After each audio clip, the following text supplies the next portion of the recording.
안녕하세요. 2017학년도 수능 필수가 된 한국사를 쉽고 체계적으로 공부할 수 있게 도와줄 수능 대비 최적의 교재 내3 한국사의 핵심 콕콕 한국사 네 번째 시간입니다.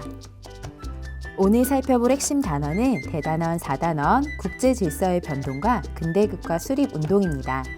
대단원 4단원의 학습 요소에는 무엇이 있는지 살펴볼까요?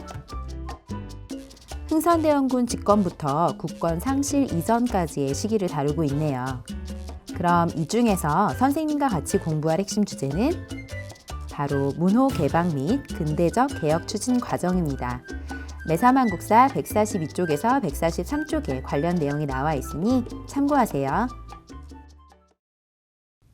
자, 그럼 오늘의 핵심 주제인 문호 개방 및 근대적 개혁 추진 과정에 대한 핵심 내용을 체크해 보겠습니다. 4단원에서는 지금까지 공부했던 단원들에 비해 많은 사건들을 공부하게 될 텐데요. 각 사건의 배경, 과정, 결과를 정리하며 공부하는 것이 중요합니다. 그럼 첫 번째 질문. 다음 내용이 어떤 사건에 대한 설명인지 대답해 볼까요? 1번. 외국과 맺은 최초의 근대적 조약이자 불평등 조약은? 네, 강화도 조약이죠. 일본이 일으킨 운요 사건을 계기로 체결된 이 강화도 조약은 조선 최초의 근대적 조약이자 치해 법권이나 조선 연안 측량권을 인정하는 등 조선의 자주권을 침해한 불평등 조약입니다. 2번, 급진 개화파가 우정총국 개국 축하연을 이용하여 일으킨 정변은? 네, 갑신정변이죠. 김옥균, 박영효 등 급진 개화파는 갑신정변을 일으킨 후 14개조 개혁 정강을 발표하였으나 청군의 개입으로 3일 천하로 끝나고 말았습니다. 3번, 구식 군인이 차별에 대한 불만이 폭발하여 일으킨 봉기는? 이모군란이죠.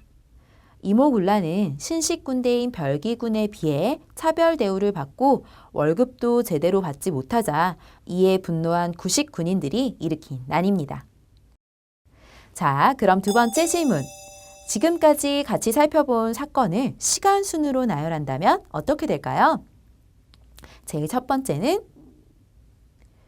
1876년에 일어난 강화도 조약이죠. 두 번째는 1882년에 일어난 이모군란입니다. 세 번째는 1884년에 일어난 갑신정변이네요. 네, 사건의 발생 연도를 외우는 것보다 중요한 사건의 발생 순서를 아는 것이 중요한데요.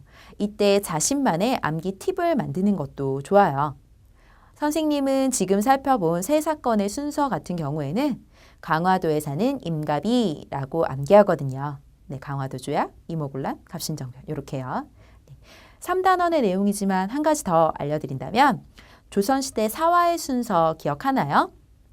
네, 무오사화, 갑자사화, 기묘사화, 을사사화 이 순서인데요. 선생님은 무어라, 갑자기 기묘한 일이 을사라고 앞에 두 글자를 활용해 암기한답니다. 여러분들도 자신만의 암기 팁을 만들어서 공부해 보세요. 그럼 오늘의 핵심 주제가 모평, 학평, 수능에서 어떤 식으로 자주 출제되는지 살펴볼까요? 대부분 사건에 대한 사료나 자료를 주고 해당 사건이 뭔지를 파악한 후 선택지에서 관련 설명을 찾는 유형의 문제가 출제되고 있는데요. 선택지의 내용이 주로 사건의 배경이나 원인, 전개 과정, 결과 등에 대한 내용이니까 각 사건별로 이 내용을 정리해 두는 것이 좋겠습니다. 자, 그럼 실제 기출 문제를 살펴보는 핵심 콕콕 2단계 핵심 기출 마스터로 넘어가 보죠. 내3 한국사 145쪽에 있는 기출문제 120번 문제입니다.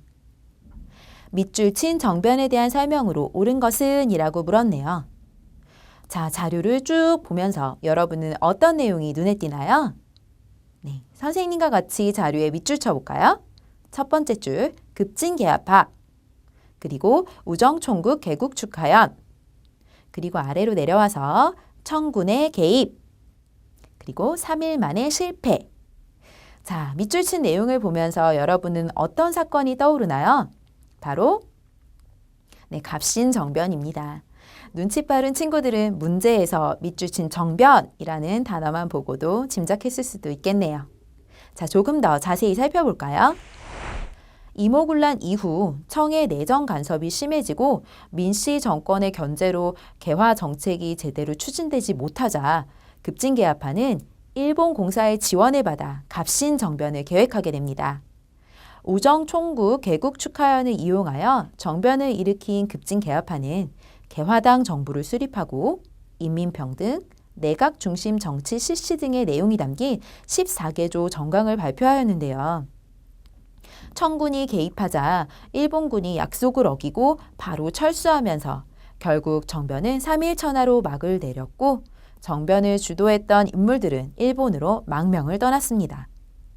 갑신정변 결과 청의 간섭은 더욱 심해졌고 일본은 정변의 책임을 조선에게 떠넘기며 한성조약을 체결하도록 강요하였고요. 청과 일본은 양국 군대 철수 및 추후 조선의 군대 파견 시 상대국에게 미리 알리도록 규정한 텐진 조약을 체결하게 됩니다. 자, 자료 옆에 갑신정변이라고 써볼까요? 그럼 보기에서 갑신정변에 대한 설명을 찾으면 되겠네요. 자, 1번 김옥균 등이 주도하였다. 네, 아까 스텝 1을 열심히 들은 친구들이라면 바로 느낌이 왔을 텐데요. 김옥균을 비롯한 박영효, 홍영식 등은 바로 급진개화파인데요. 이들이 갑신정변을 주도하였죠. 1번 옆에 갑신정변이라고 써볼게요. 이미 정답은 찾았지만 문제를 풀 때 답 찾았다 하고 다른 보기를 살피지 않으면 간혹 잘못 판단해서 틀리는 경우가 있거든요. 네, 정확하게 답을 찾기 위해 다른 보기도 같이 살펴볼게요. 2번, 수신사 파견의 계기가 되었다. 여러분, 수신사가 뭔지 기억하나요? 네, 일본에 파견한 외교사절로 주로 일본에 발전된 근대 문물을 시찰하고 돌아오는 역할을 수행하였습니다. 네, 수신사가 파견된 계기는 바로 강화도 조약입니다. 보기 옆에 강화도 조약이라고 써주세요. 3번 볼게요. 밀립 대학 설립을 추진하였다. 네, 이 보기는 아직 배우지 않은 5단원의 내용입니다. 일제강점기에 밀립 대학 설립 운동을 추진하면서 일제의 식민지 우민화 교육에 맞서 고등교육을 받은 인재를 양성하기 위해 밀립 대학 설립을 추진하였습니다. 옆에 밀립 대학 설립 운동이라고 써주세요. 4번, 60만세 운동의 영향을 받았다. 네, 이 내용도 아직 공부하지 않은 5단원의 내용인데요. 60만세 운동은 조선의 마지막 왕인 순종의 국장일에 학생들의 주도로 벌어진 만세 시위입니다. 60만세 운동의 영향을 받아 사회주의 세력과 민족주의 세력이 단결할 수 있는 공감대가 성립이 되었고요. 그 결과 신간회라는 단체가 창립되었습니다. 보기 옆에 신간회 창립이라고 써주세요. 5번, 구식 군대에 대한 차별이 원인이었다. 네, 이 내용은 스텝 1에서 살펴보았죠. 바로 이모군란에 대한 내용이네요. 옆에 이모군란이라고 써주세요.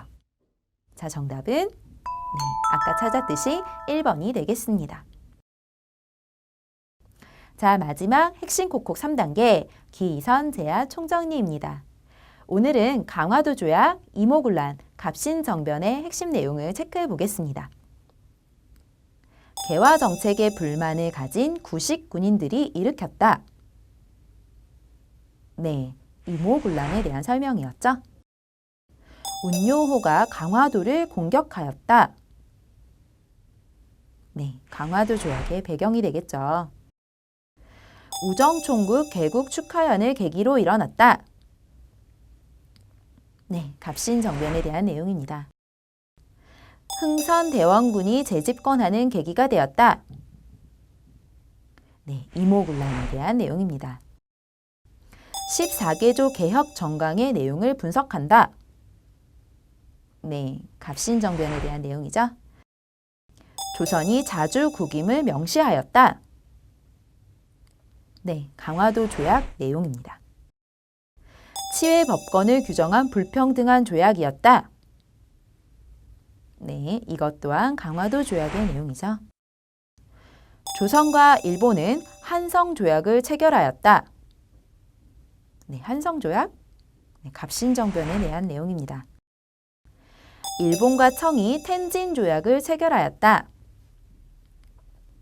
네, 이것 또한 갑신정변에 대한 내용이죠. 외국과 체결한 최초의 근대적 조약이다. 네, 강화도 조약에 대한 내용이죠. 문벌 폐지와 인민평등권 제정을 주장하였다. 네, 갑신정변에 대한 내용이었습니다. 4단원부터 갑자기 확 어려워지는 느낌이죠. 근대의 기출문제는 오늘 살펴본 문제처럼 일제강점기의 내용과 함께 제시되는 경향이 있습니다. 그래서 4단원과 5단원의 내용을 연계해서 공부해 두는 게 좋을 것 같아요. 조금 어렵더라도 포인트만 콕콕 집어주는 매사만국사 핵심 콕콕 강의를 들으면서 열심히 공부하세요. 오늘은 여기까지입니다.